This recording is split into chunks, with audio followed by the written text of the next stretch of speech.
Break के बाद आपका स्वागत है। इस वक्त की बड़ी खबर आ रही है, सीएम त्रिवेंद्र सिंह रावत ने इस्तीफा दे दिया है। इस वक्त की बड़ी खबर, सीएम रावत ने अपना इस्तीफा राज्यपाल को सौंपा। इस वक्त की बड़ी खबर, उत्तराखंड राज्य में एक बार फिर से सियासत अपने चरम पर। सीएम त्रिवेंद्र सिंह रावत ने अपना इस्तीफा दे दिया है। सीएम त्रिवेंद्र सिंह रावत अभी कुछ ही क्षण पहले राजभवन पहुंचे थे। पूरा घटनाक्रम पर्यवेक्षकों के आने के बाद से शुरू हुआ।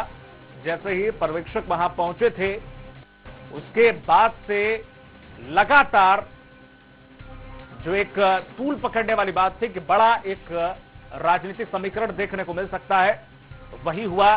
आनंद फानन में सीएम त्रिवेंद्र सिंह रावत को दिल्ली हाईकमान ने बुलाया, उसके बाद वहां चर्चा हुई और वो वापस लौटे और अब उनका इस्तीफा, यानी कि कहा जा रहा है इसके पीछे के कई कारणों में से मुख्य कारण विधायकों की नाराजगी बताई जा रही है, क्योंकि लगातार विधायक उनके खिलाफ बोल रहे हैं। उनका कहना है कि वो अपनी मर्जी का करते हैं और हो सकता है कि अगर वही मुख्यमंत्री रहे तो बीजेपी को आने वाले विधानसभा चुनाव में नुकसान हो सकता है। और इन विधायकों की जिस तरह से मंशा थी, नाराजगी को देखते हुए हाईकमान ने जो फैसला लिया वो आपके सामने है। त्रिवेंद्र सिंह रावत को अपना इस्तीफा देना पड़ा है। अधिक जानकारी के साथ एक बार फिर पर जुड़ गई हैं शैली श्रीवास्तव, लगातार नजर बनाए हुए हैं ये। शैली, जिस तरीके से हम अभी बात कर रहे थे, जिक्र कर रहे थे इस्तीफा, त्रिवेंद्र सिंह सरकार में अब एक बड़ा फेरबदल देखने को मिलेगा। उन्होंने इस्तीफा दे दिया है सीएम त्रिवेंद्र सिंह रावत ने। अब कौन हो सकता है, अब इस पर भी लगातार आप वहां पर हैं, मौजूद हैं, लगातार वहां पर अपडेट ले रही हैं। क्या अब आगे की प्रक्रिया क्या होगी, अब आगे क्या अटकलें हैं, कौन हो सकता है अगला मुख्यमंत्री? बिल्कुल, देखिए दीपक, जिस तरीके से मुख्यमंत्री त्रिवेंद्र सिंह रावत ने राज्यपाल बेबी रानी मौर्य को अपना इस्तीफा सौंप दिया है और उसके बाद से ही जिस तरीके से जो समीकरण बन रहे हैं, 4 नाम इसमें बहुत जोरों से आगे चल रहे हैं, जिसमें पहला नाम है राज्य मंत्री धन सिंह रावत का, जो श्रीनगर से विधायक हैं। उनका नाम सबसे पहले चल रहा है क्योंकि आज दिन में ही हेलीकॉप्टर उनको उनके श्रीनगर क्षेत्र में लेने पहुंचा और जिस तरीके से वो देहरादून आए हैं तो पहला नाम उनका आगे चल रहा है। इसके बाद जो नाम सामने आ रहा है वो है राज्यसभा सांसद अनिल बनूनी का, क्योंकि कल मुख्यमंत्री त्रिवेंद्र सिंह रावत दिल्ली में मौजूद थे और उनकी जो सांसद हैं अनिल बनूनी, उनसे करीबन 40 मिनट वार्ता भी हुई है, तो दूसरा नाम उनका भी आगे चल रहा है। इसके साथ ही जो सांसद है नैनीताल से अजय भट्ट, उनका नाम भी आगे चल रहा है, वो भी लगातार इस रेस में आगे बने हुए हैं। और इसके बाद जो चौथे नंबर पर नाम आ रहा है वो है सतपाल महाराज का, जो अभी पर्यटन मंत्री बतौर पर्यटन मंत्री थे, उनका नाम भी चौथे नंबर पर सामने आ रहा है। अब जिस तरीके जो पर्यवेक्षक हैं और छत्तीसगढ़ के पूर्व सीएम हैं और भाजपा के वरिष्ठ नेता हैं रमन सिंह, वो देहरादून पहुंच रहे हैं। वो छत्तीसगढ़ से 1 घंटे पहले रवाना हो गए थे। उम्मीद जताई जा रही है कि आज शाम तक वो देहरादून पहुंच जाएंगे और ऐसी संभावना है कि कल 11 बजे विधायक मंडल दल की बैठक होगी, जिसमें जो सीएम पद के जो नाम है उस पर कहीं ना कहीं मोहर लगेगी। अब जिस तरीके से जो रमन सिंह है वो यहाँ पर पहुंचेंगे और कल जिस तरीके से बैठक होगी तो कल तक जो सीएम पद के जो नाम है वो पूरी तरीके से सामने आ जाएगा। शैली, कहीं आने वाले भविष्य में कुछ ये उस तरह तो नहीं होगा जैसा खंडूरी की सरकार में हुआ था कि उन्हें दोबारा से सीएम बनाया जाए? कहा जा सकता है, मतलब ये जाहिर सी बात है, एक कल्पना है, ये कहीं ऐसा ना हो। जी शैली, इस पर क्या? देखिए दीपक, जिस तरीके से जो विधायक हैं उनकी नाराजगी आज से नहीं है, काफी पहले से चली आ रही है और जो ऐसा बताया जा रहा है कि कई मंत्री भी उनसे नाराज चल रहे थे।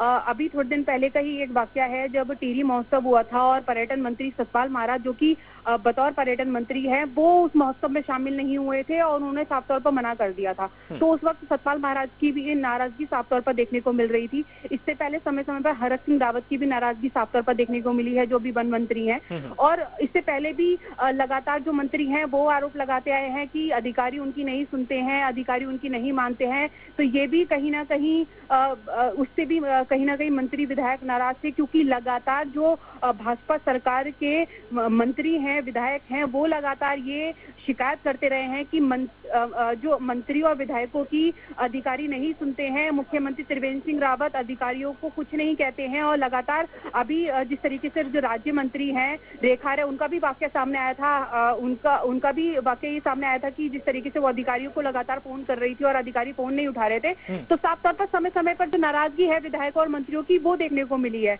और यही नाराजगी, यही वजह रही कि ये नाराजगी आज 4 साल मुख्यमंत्री का कार्यकाल पूरा करने के बाद जिस तरीके से मुख्यमंत्री त्रिवेंद्र सिंह रावत को 18 मार्च से ही पहले इस्तीफा देना पड़ रहा है, तो ये कहा जा सकता है कि वो नाराजगी अब बड़े रूप में सामने आई। और जिस तरीके से 4 साल का कार्यकाल भी मुख्यमंत्री अब पूरा नहीं कर पाए, 18 तारीख को जिस तरीके से जश्न की तैयारी हो रही थी, लगातार विधायक और जो पार्टी कार्यकर्ता है, संगठन लगातार इसकी तैयारी कर रही थी। जो इसका भव्य कार्यक्रम था वो मुख्यमंत्री की विधानसभा डोईवाला में था, लेकिन अब जिस तरीके से समीकरण बने हैं तो कहा जा सकता है कि काफी दिन का जो गुबार है विधायकों के मन में वो था और अब वो इस तरीके से सामने आया है। और उन्होंने विधानसभा जो बजट सत्र चल रहा था उससे 2 दिन पहले दिल्ली में ये बात रखी है और उन्होंने साफ तौर पर कहा था कि अगर मुख्यमंत्री त्रिवेंद्र सिंह रावत के नेतृत्व में चुनाव लड़ा जाता है तो बीजेपी सरकार नहीं बना पाएगी। इसके साथ ही कई विधायकों ने चुनाव लड़ने से भी इनकार कर दिया था। तो आप देख सकते हैं कि जो नाराजगी है वो विधायकों की किस हद तक थी। बिल्कुल शैली, वो बिल्कुल सही कहा आपने कि काफी लंबे समय से घटनाक्रम चल रहा हो, क्योंकि ये कहता है कोई भी जहाज इतनी जल्दी आसानी से नहीं डूब जाता,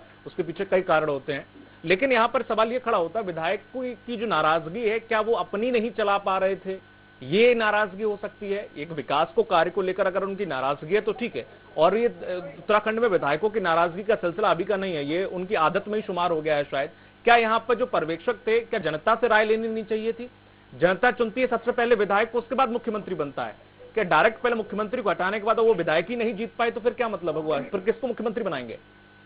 देखिए दीपक, जो उत्तराखंड में 2017 का चुनाव हुआ था वो पीएम नरेंद्र मोदी के चेहरे पर हुआ था। तब तक भाजपा ने ये डिक्लेयर नहीं करा था कि उत्तराखंड का सीएम कौन होगा। उस वक्त भी रेस में कई नाम आगे चल रहे थे, जिसमें प्रकाश पंत जी का भी नाम आगे था, त्रिवेंद्र सिंह रावत का भी था, सतपाल महाराज का भी नाम आगे चल रहा था, निशंक जी का भी नाम आगे चल रहा था, बलूनी का भी नाम आगे चल रहा था। लेकिन जिस तरीके से बाद में बीजेपी ने त्रिवेंद्र सिंह रावत को मुख्यमंत्री पद के लिए चुना, और भाजपा विधायकों की नाराजगी मैं इस तरीके से बता सकती हूँ क्योंकि जो बीजेपी के विधायक है पूरन सिंह फतियार, वो लगातार पिछले सत्र में भी और इस सत्र में भी लगातार ये बात उठाते रहे हैं कि उनका जो क्षेत्र है उसमें भ्रष्टाचार हुआ है। लगातार वो इसका आरोप लगाते रहे। सड़क निर्माण, जो पुल निर्माण का कार्य उनके क्षेत्र में चल रहा था, उन्होंने लगातार इस बात को उठाया है, लेकिन उनकी बात को नहीं सुना जा रहा था।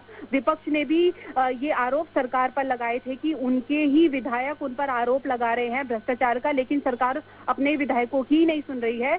और जिस तरीके से वो लगातार इस बात को कह रहे थे कि वहां पर भ्रष्टाचार हुआ है, अगर भ्रष्टाचार नहीं हुआ तो वो अपने विधायकी से इस्तीफा दे देंगे। तो एक बड़ा उसको कहा जा सकता है, ये भी एक साफ तौर पर जिस तरीके से विधायक उनके सामने अपना पक्ष रख रहे थे, लगातार बोल रहे थे। इसके साथ ही जो विधानसभा के उपाध्यक्ष है रघुनाथ सिंह चौहान, उन्होंने भी अभी सत्र में ये बात उठाई थी कि जो अधिकारी हैं वो नहीं सुनते हैं, मुख्यमंत्री से इसकी शिकायत करी थी, लेकिन मुख्यमंत्री त्रिवेंद्र सिंह रावत ने उन बातों को तवज्जो नहीं दी। तो यही वजह है कि वो विधायकों की नाराजगी इस तरीके से सामने आई है। अभी तक शैली ये देखना, तिकड़ी वहां पर ही सही से नहीं बैठ पा रही थी। हरीश रावत अलग है, प्रीतम सिंह और इंदिरा हृदय जी अलग बोल रही थी, मुख्यमंत्री कौन होगा, हम होंगे, कौन होगा। लेकिन इधर उल्टा ही हो गया। तब तक बीजेपी में जो कि बिल्कुल भी आशंका नहीं दिख रही थी अभी कुछ दिन पहले, वहां पर फेरबदल हो भी गया। बिल्कुल बिल्कुल। देखिए जिस तरीके से लगातार जो कांग्रेस के प्रदेश अध्यक्ष प्रीतम सिंह वो अलग ही लय में रहते हैं, और जो मुख्यमंत्री त्रिवेंद्र सिंह रावत है उनके बीच में जो गुटबाजी है वो साफ तौर पर उजागर होती है। लेकिन अब जिस तरीके से जो भाजपा में ये जो बड़ा फेरबदल देखने को मिला है, इससे पूरी राजनीति उत्तराखंड की बदल गई है। और जो इस बार का जो 2022 का जो विधानसभा चुनाव होने वाला है वो कहीं ना कहीं अब इंटरेस्टिंग होने वाला है। दीपक, मैं आपको बताना चाहूंगी, थोड़ी देर में मुख्यमंत्री त्रिवेंद्र सिंह रावत की प्रेस कॉन्फ्रेंस यहाँ पर शुरू होने वाली है। वो मीडिया के सामने अपना पक्ष यहाँ पर रखने जा रहे हैं। जी चलिए, बहुत बहुत शुक्रिया शैली, लगातार नजर बने रखिएगा, हम पल पल के अपडेट आपसे लेते रहेंगे। और जिस तरीके से आज बहुत बड़ा दिन उत्तराखंड सरकार के लिए, यहां पर एक बार फिर से जो रूल था, जो नीति थी, जो एक चली आ रही थी परंपरा, वो एक बार फिर से देखने को मिल गई है। एक बार फिर से एक मुख्यमंत्री पूरा कार्यकाल अपना नहीं कर पाया, और वजह है विधायकों की नाराजगी, और काम कुछ ऐसे हैं जिनकी वजह से त्रिवेंद्र सिंह रावत को अपना इस्तीफा दे देना पड़ा। अब सवाल ये उठता है कि कौन अब बीजेपी का चेहरा होगा जिसके ऊपर आने वाला विधानसभा चुनाव लड़ा जाएगा। इस बुलेटिन